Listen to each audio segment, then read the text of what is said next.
14 different surveys that I've conducted with Chrissy on our community page with an average of 500 respondents. Issues that are valuable information you're going to want to know: where to live, healthcare, lifestyle, beach, mountain, food, travel. All the issues that you are always scouring YouTube for, reading books, trying to gain insight so you can talk to those knuckleheads in your life who think that you have rocks for brains, people who haven't gathered the information that you have, people who don't have the intimate knowledge of the Philippines and the possibilities, people who haven't seen me up here in the mountains building a home with my beautiful wife, Chrissy, several years married, building a mountain paradise, living in the suburbs of Cagayan de Oro, living a life that you might want to transition to. But there's a failure to launch quite often. And many of you are already here and paired up in the Philippines, but quite a few of you are on the couch. And you've heard me say, it's time to start living or it's time to start dying. Get off the couch. Today, we're going to show you the results of 14 different surveys about the Philippines. Not my opinion, the opinions of 500 men who've experienced the Philippines or, like you, are dreaming of getting off the couch and coming to the Philippines. We're going to go through 14 surveys. Stay tuned. First, we asked, if you retired in the Philippines tomorrow, what's your plan? Number one answer, small province dream house like we're building up here, Chrissy and I. It's number two answer, rent cheap and stay free. Number three, guard gated house and pool. And the lowest response was condo life in the BGC.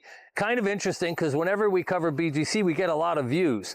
And people are always fascinated with our construction and what it costs to live in the province.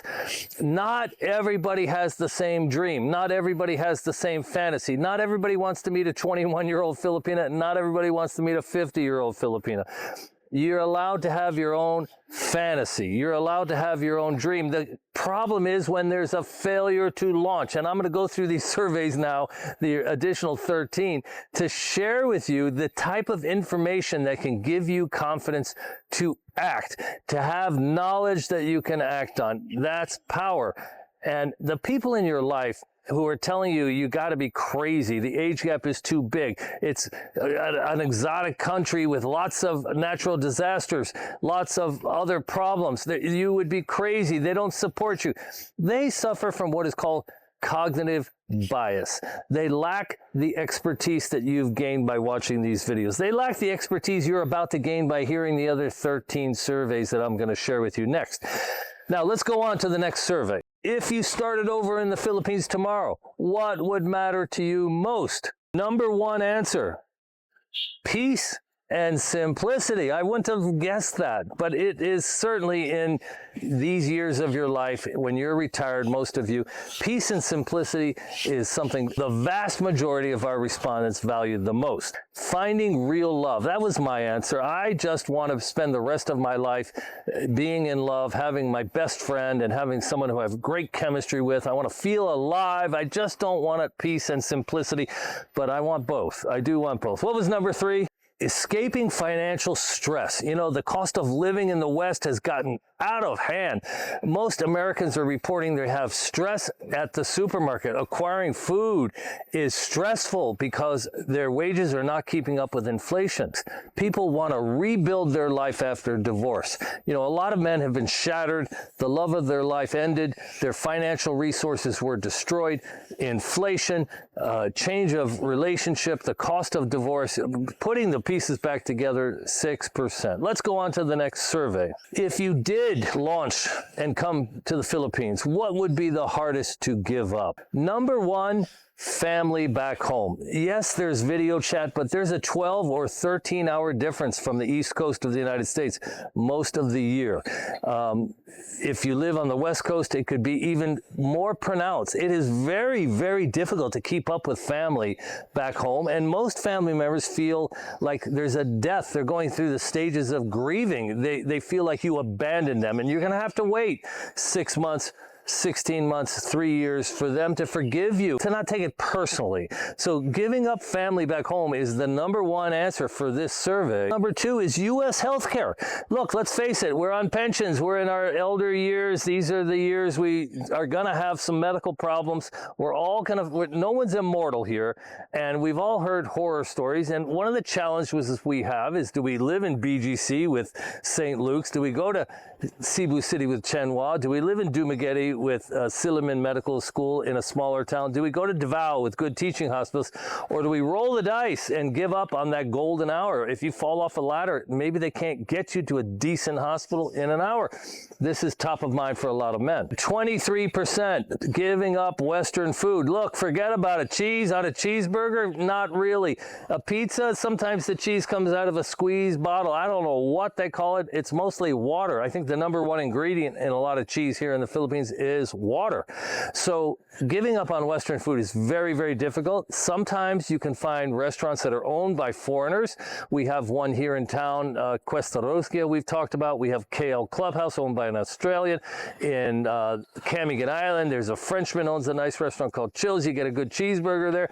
In BGC, they got some great restaurants and some big chains. You can get great Chinese food. You can get Thai food that's amazing.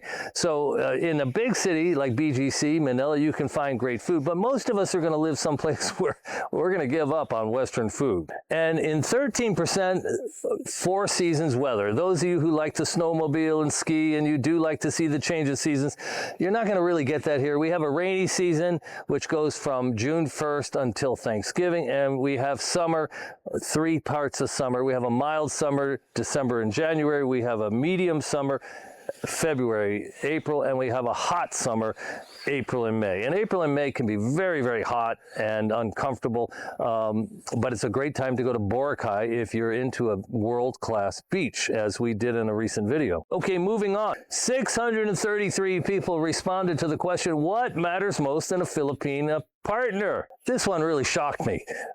Coming in #1, 46%, kindness. Well, Filipinos are kind by nature. They're syrupy, sweet, they're non-confrontational, they live in a collective culture. It's all about saving face, and they're so kind, and they're the first one to volunteer.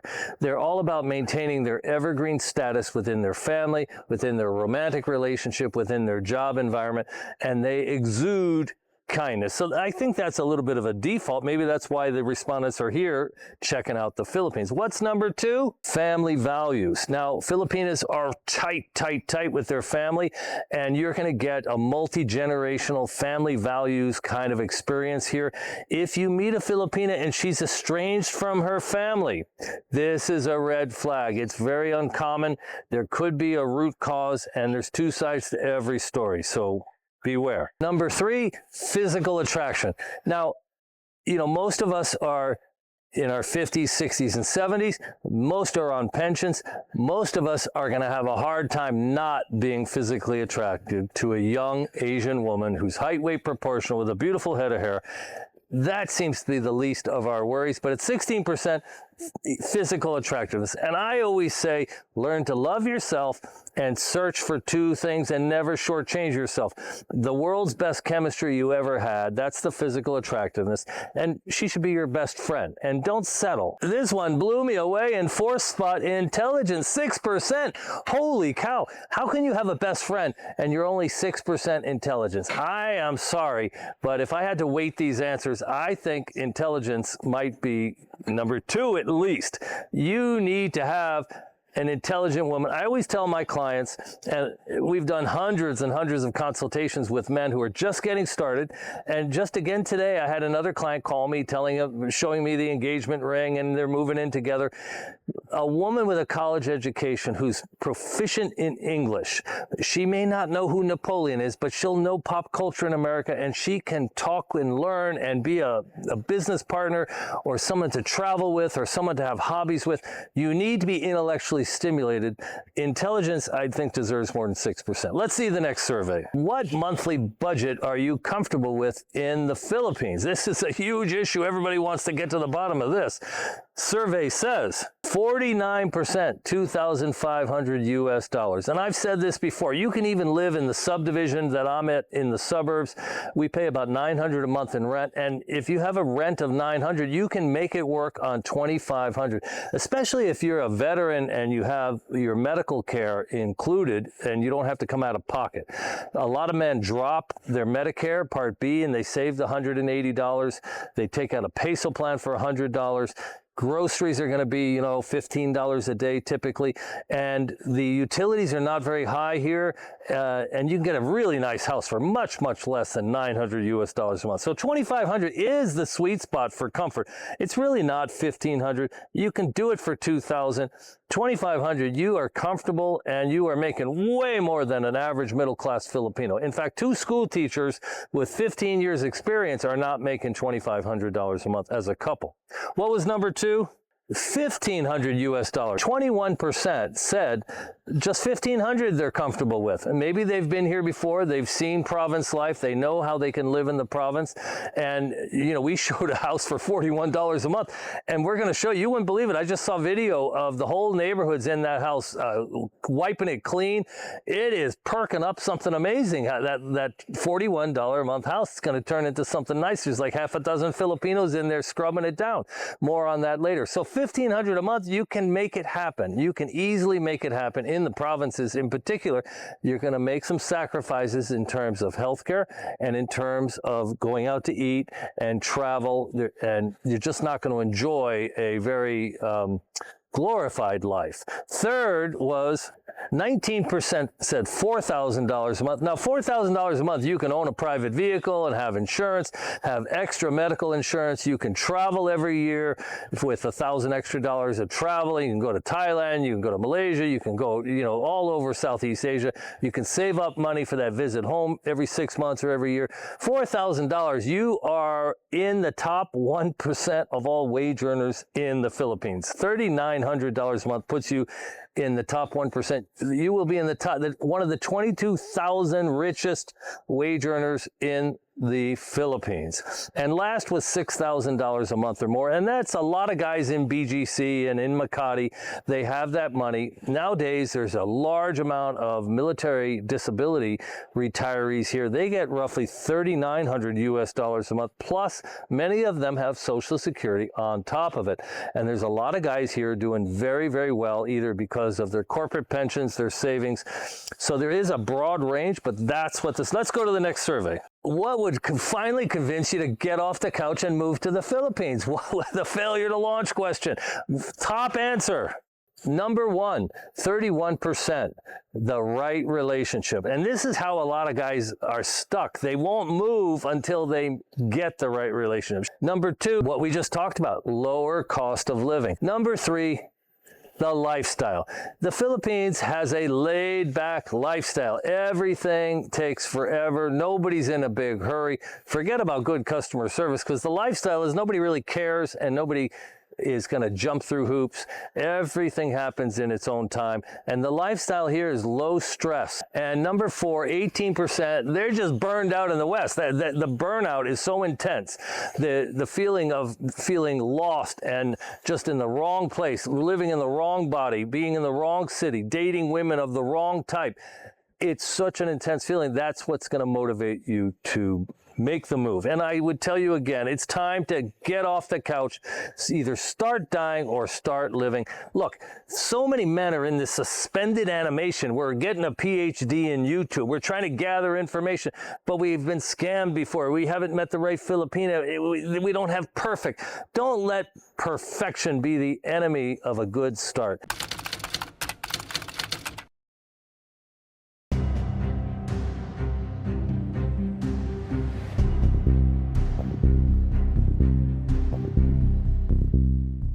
sort of a similar survey like, hey, what would make you book that flight tomorrow? Well, I hope you write me it's this video. 40% of you are saying meeting the right Filipina. You meet the right Filipina, you're going to crawl through broken glass and you're going to book that flight tomorrow. 34% affordable retirement. You see how we live for lower cost of living. The housing costs are so low.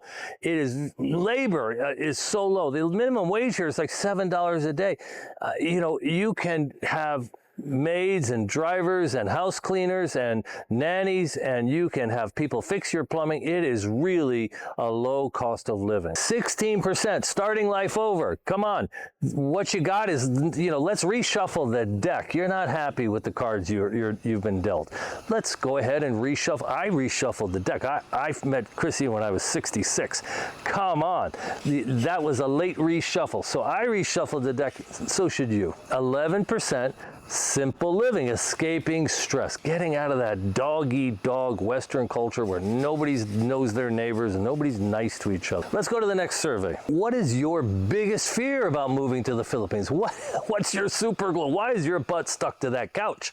Number one, healthcare emergencies. You know, in these 14 surveys, I was really kind of surprised how healthcare kept coming back as a very significant concern. What would the perfect Philippines evening look like? Okay, so just pretend you're not super glued to the couch and you've made the move and you're in the Philippines. What is your perfect evening? Survey says dinner with a Filipina, number one, 42%. Sunset on the beach with a Filipina, number two. This really 70% of you are saying, oh my God, I would love to be in love with a fit young Asian woman, and having reshuffled the deck, a warm sunlit beach, dinner for two and a glass of wine, and romantic. This is your vision. And distant number three, cool rain in the mountains. Well, I'm up here in the mountains, it rains almost every day. That's easy to find. And 7% live music and a cold beer. I'd say go to Thailand for live music and a cold beer. Next survey. You can only keep one of these things. The first, 56% excellent health care. You know, I once heard a man give a TED talk and he said, your life is like juggling these balls. One of them is your job. One of them is your family relationships. One of them is your love life. One of them is your health. He said, you know, if you drop one of the others, if you drop the job ball, you know, you can super glue it back together, get another job, maybe a better job.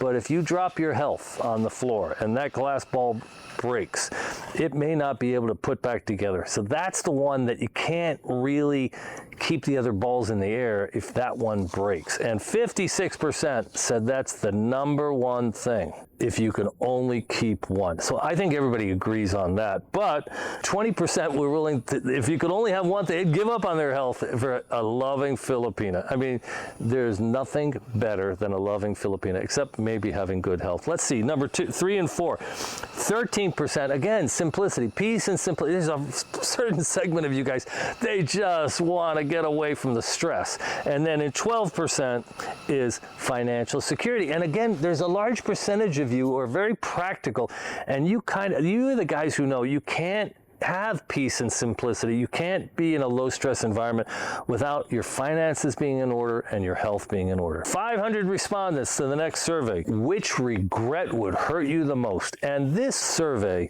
which prompted me to make this video, the number one answer, running out of time. This is the number one thing that would hurt the most. If you squandered this time, if you super glued yourself to the couch, if you put it off and put it off, oh, I need to eke another 5% out of the sale of my house, oh, I got to stick around for this little chore, I have this little thing I got to take care of. If you run out of time, if your health fails you, if you age rapidly because of a disease comes on, if you just squander your time, 500 responses. Number one regret. What was number two? Growing old alone. Imagine living my life with Chrissy or growing old alone. I know which is preferable. And that's why 31%, it was your number one regret. What's number 3 and 4? 18%. never meeting that love of your life, never meeting that age gap relationship, never having that last chance relationship, the chance to reshuffle the deck, meet a woman like my wife. And 15% never moving to the Philippines, just never moving, being super glued and just stuck there, sticking it out, afraid to make a change. Your relatives, your friends, the people that have the smarts, they have cognitive bias. They know what they know, and they will not consider another position, and they will argue with you and argue with you. Your job's not to argue with them and tell them you know different facts, you have information they don't have. You're never going to convince them. Your job is to get off the couch, prove to them by living your best life. I got here over 3 years ago, almost 3.5 years ago, and I am trying to live my best life. I live it on YouTube. I live it every day with Chrissy. I drive a kid to school now, a 7-year-old in the morning, and pick them up at 6 o'clock from soccer practice. I'm just doing life my way. And the people who told me I had rocks for brains, they can see my life, and now they can draw from the conclusion whether I knew what I was doing or I was making a big mistake. 474 survey respondents. What would worry you the most? Okay, number one response. 38%, she doesn't love me. This is devastating, to end up in a relationship which you thought was one of the heart, but it was really one of the wallet. And it's a third world country where the cost of living is crazy low. People make $7 a day. There's poverty. There's relatives with cancer. There's farms being foreclosed on. What would motivate a girl to get into a relationship like Chrissy and me, 37 years? And there are so many of you who are going to write in and say it's your wallet, it's your wallet, it's your wallet. But it would be devastating for me to find out it wasn't love. And I've spent 24 hours a day with Chrissy just about every single day since I met her. And, you know, if it ended tomorrow, I'd have no regrets. Number 2, 3, and 4 are pretty much tied. 2 at 21%. She's different online versus in person. That would be horrible. She sees me as financial security, transactional relationships. Her family depends on me. So really, it's like, does she love me, or is it about something else? Is it about the money? This is the number one concern, and this is why Chrissy offers her open source social media review service, and we sit with the men after the evaluation and give our honest opinion after hundreds and hundreds of consultations, meeting hundreds of you and learning about your relationships. We tell the men if their relationship looks like the 200 or 300 that we've seen that have all worked out, or it looks like the ones that have crashed and burned. We tell them what the red flags are that we see from what they share with us, from what Chrissy's learned online. Never get on a plane to come to the Philippines or anywhere in Asia to meet a young woman in an age gap relationship without doing a social media review. You would never hire a director for your corporation without doing a reference check. This is the most important hire of your life. And I don't care if you've been here several times and met her and her family, or you just got to know her online. Doesn't matter whether you've sent money, you haven't sent money. Regardless, we get a 40% pass rate, whether you've come or whether you haven't, whether you've sent money or whether you haven't. So you'd be surprised, and the feeling you'll get of having passed and having your girl get a clean sheet from Chrissy will put a skip in your step and give you the confidence to get off the couch. And if you get information from Chrissy, or if you hear from me that some of the things you described are very concerning, that's going to be information you can use to take action. 514 men responded to this next survey. If you had $3,000 a month, where does the extra $1,000 a month go? Everybody, 50% said travel. You know, there's a lot of great destinations here in the Philippines. There's Davao, there's Boracay, there's El Nido, there's Baguio in the mountains, there's Panglao, there's Surigao, Siquijor, but there's Vietnam is a $200 round trip normally when the gas price settles down. You've got Vietnam, you've got Korea, Japan, you've got places Filipinos can go like Bali. There's so much to do, and if you have an extra $1,000, well, 50% of you say you're going to use it for travel, and the other answers are sort of tied. 18% they're going to upgrade and spend more on rent. 16% better relationship, and better health care. Again, health care a major concern. Okay, next survey, 502 respondents. What makes a man successful in the Philippines? Number one answer, choosing the right partner. And I would tell you, I kind of agree with this. And I have lots of expat friends, and I've met a lot of expat partners, and some of them I'm like, wow, did he punch above his weight? You know, he's a lightweight. He knocked out a heavyweight. He met something like me. That's how I see it. And the number one concern, and this would be mine, is that you settled, you rushed the recruitment. You decided, oh, it's so painful and hard, and there's so many scammers. As soon as you found a woman who didn't ask for money in 10 days, you decided to make her your long-term hire. Maybe your job is to find your best friend, to vet her very, very carefully. And if you don't have a lot in common, and she's not your best friend, well, why would you want to spend your whole life, the rest of your life, with somebody who's just okay, but you have good chemistry? That's not enough. Number two, financial discipline. And we did a video about the 2-year mistake. A lot of men, they come, they live large, but they overspend, they lose control of their finances, they're showing off. They trained a Filipina to expect money, they trained her family to expect money, and then reality hits. They don't have that kind of money. They're having to finally live on only their pension. They've spent their savings. This is going to destroy a Philippine retirement. 21% understanding Filipino culture. And there's some truth to this. Filipino culture is really unique. It's a collective society. People gossip a lot. People aren't very direct. People need to save face. You know, asking a relative for receipts can turn into a big problem. Nobody likes to solve problems when the water is boiling. They tend to tell other people what their problems are and let it circle back exaggerated. And sometimes, you know, no one is more likely to key your car than a Filipina. You push hard on a Filipino, there could be revenge coming back at you. So for the nicest people, they are the smile and nicest people.